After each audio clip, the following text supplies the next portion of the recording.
So yeah, I pointed out, made sure to tell him where where Santanoni and Cuxicraga is, so he knew where the bog was. And I pointed out Nye Mountain to him when we were on Mount Joe, since that's where the Nye Wolf lives.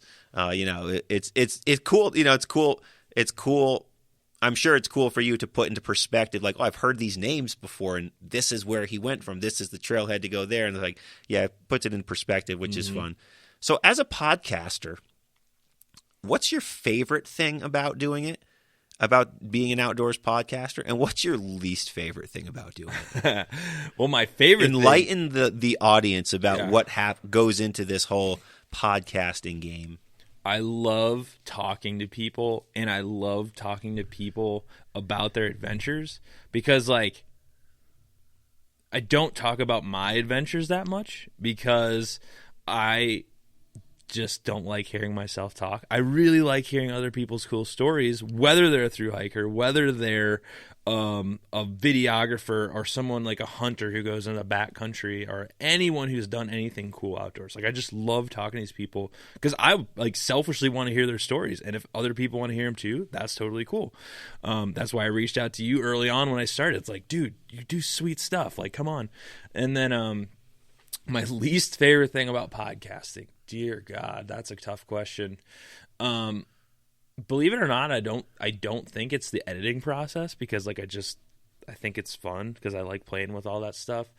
As a human being, it's probably dealing with like people's weird opinions about how you should run your own show. And like, yes, I understand you get it, but like when like you want to hear things, like, I'm totally open to opinions. I'm not trashing anyone that like listens to any podcast ever, but it's like, it's a lot of work. Sure. Like, it's not like I just like talk to someone and then I'm just like, all right, cool, press record, done, upload. Like, there's like a big process that goes into it. Yeah. And nobody wants their stuff criticized. Like, I'm just a dude that does it. And I like literally never expected anyone to listen to it ever. So that like, now that there's people like recommending things, I'm like, I don't know what to do. I'm not a customer service representative. I'm just a dude with a microphone. Sure. So that can be a little like, when people bash you online, you're like, you realize I read this. Like, I'm not just some, like, I don't have a guy under me that's, like, filtering this. It's sure. Like, so that can be a little, like, heart-wrenching sometimes. Yeah, you just gotta I feel like eat anything in life that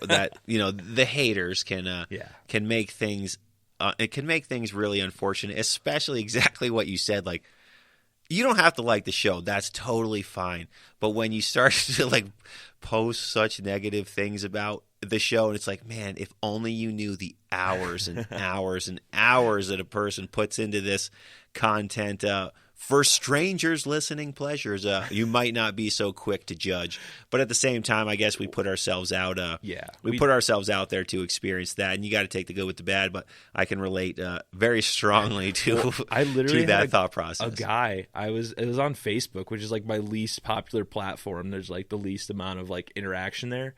And like, he commented something like real vague, like, you should, like, he's like, he basically said like, I hope you wander out into the woods and never come back. And I was like, jeez, damn, dude, that's cold, man. Like, wow, that was.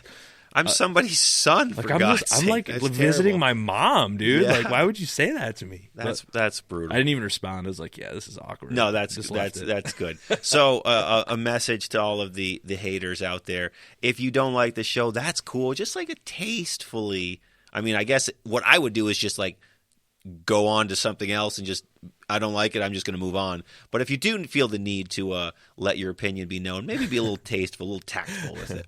But or direct message me. Yeah, sure. And then you can take the gloves off and all hell can break loose. You can screenshot it behind closed doors.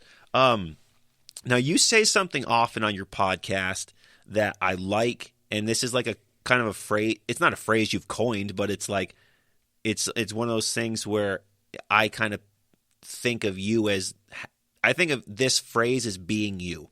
You've said many times that people won't become advocates for the outdoors until they have a fun experience outdoors.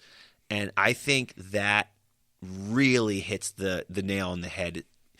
And here in the ADK, there's always this talk about, too many people out there, people trash the trails and this and that. How do you get, and I always say is, come to that that conversation with how do you create the desire within the casual user to want to treat the place with the respect and the love that it deserves, because people who love this place are naturally going to treat it that way. And it's not just here in the ADK, it's the outdoors anywhere, and I think that that's such a good thought process that you have, that they're not going to be until they have a fun experience. And the key word is straight up fun.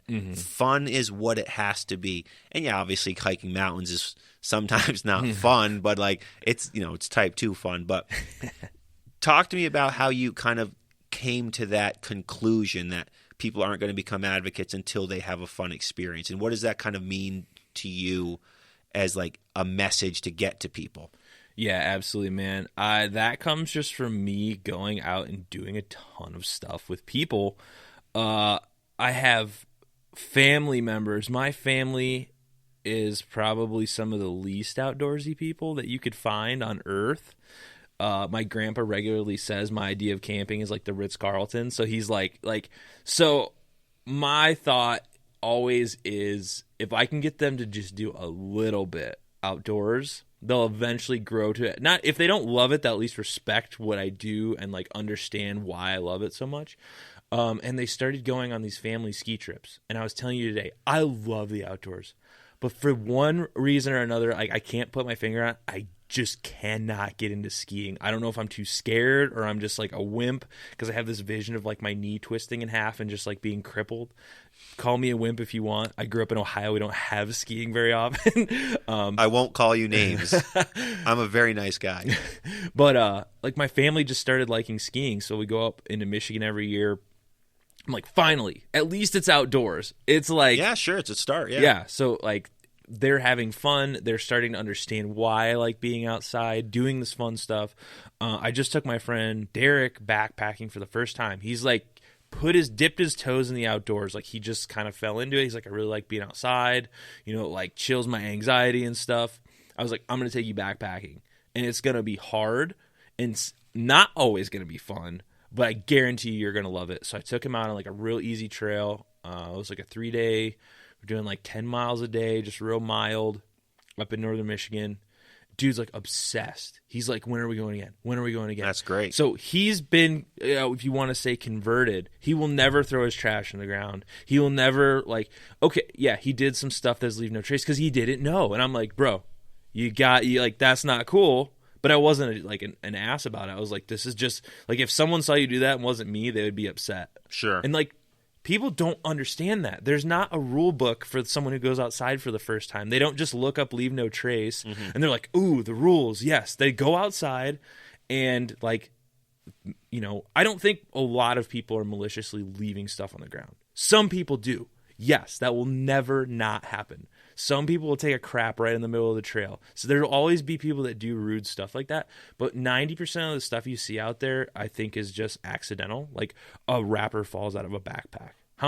We were hiking yesterday and you found a trekking pole stuck on the ground and I stuffed it in your backpack and it fell out 2 minutes later. Like we could have just completely missed it. Yeah, sure. And you're trying to do a good thing and like probably get crucified for that. But I don't think people are maliciously doing stuff. And like, it's our job as advocates of the outdoors to figure out how to make them like not do that. Sure. They're not going to fix it. It's like, that's not, I don't want to say it's not on them, but it's like, it's on us because we're the ones who care. I just, it's such a weird thought process to me to like keep people away from the outdoors. Like there's trash everywhere. If you go in the middle of a city, there's trash blowing around, but nobody's like, get the visitors out of our city. Like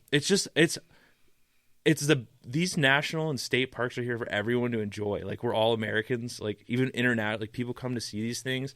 It like really breaks my heart when there's like these people out there pushing to keep people out of the outdoors. And I know I'm like a transplant for a few days here in your territory, but I'm speaking generally. Like yeah, of course. I see it all the time online, and it completely like goes against everything I believe in. Like I would rather go out and take each person that individually left garbage on the trail. I would personally like to take them out and just go for like a weekend hike backpacking. Like sure. If I had the time on earth, I would do that, but it's not feasible. Yeah. I mean, I have this conversation often with people, and I think that, the idea that, and I talk about it a lot. I've talked about it on other podcasts that I've been a guest on because it just, I always see it, that, the idea of leave no trace shaming, it's just, to me, it's not conducive to actually getting someone to have that good, fun experience. And we can't ask them to understand. Hey, you can't ask them to know the rules, the quote unquote rules, the unofficial rules,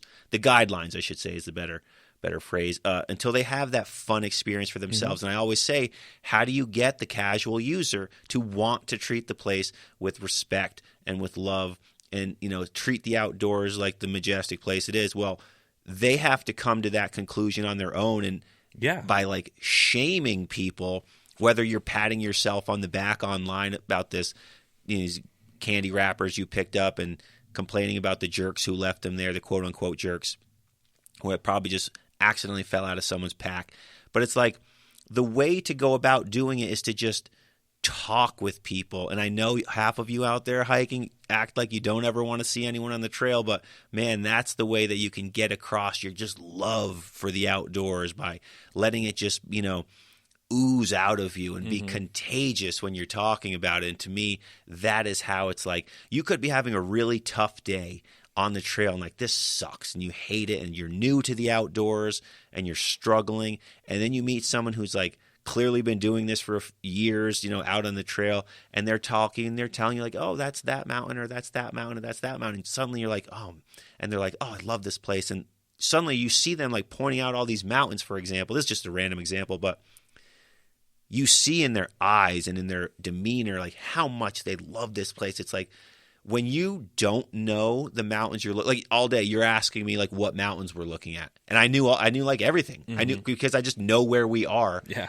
And for someone who's new to the outdoors, that's really cool.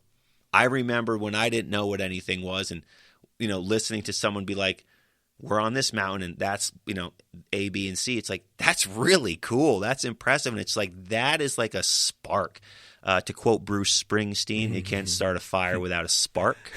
I'm a big Bruce Springsteen fan, but it's like, you can't. And, you need to, the fun experience in the outdoors is that spark to get people to be advocates for the outdoor spaces that we love. And whether you're into hiking, or you're into backpacking, or you're into kayaking or mountain biking, the same problems tend to exist in the form of like trash, or like people not treating the land appropriately.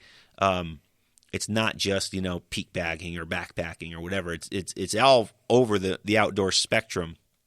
But again, I love how you say like, until they have their own fun experience. And I really do think it's up to other people to help that fun experience be fun, and it will become contagious. Well, you're never gonna have a bad time helping someone. Like, that's just like a basic tenet of like not being an a-hole. Like, you just like help people and be nice to people. Like, you'll never change anyone's opinion by being a jerk. Sure. Because when people are like, it goes that the other to me, way, actually. I absolutely do not ever want to do anything with you ever again. Yeah, like, it turns out to do the exact opposite as to what you intended, or what you hoped. You might have had good intentions inside, but your delivery could be completely wrong, and therefore you're going to create someone who just like doesn't care, and then therefore that's not the approach to take. But I really love it. You say it often. I know you don't say it like, it's definitely not a phrase that you've coined, but it's a phrase, me as a listener to your show, I've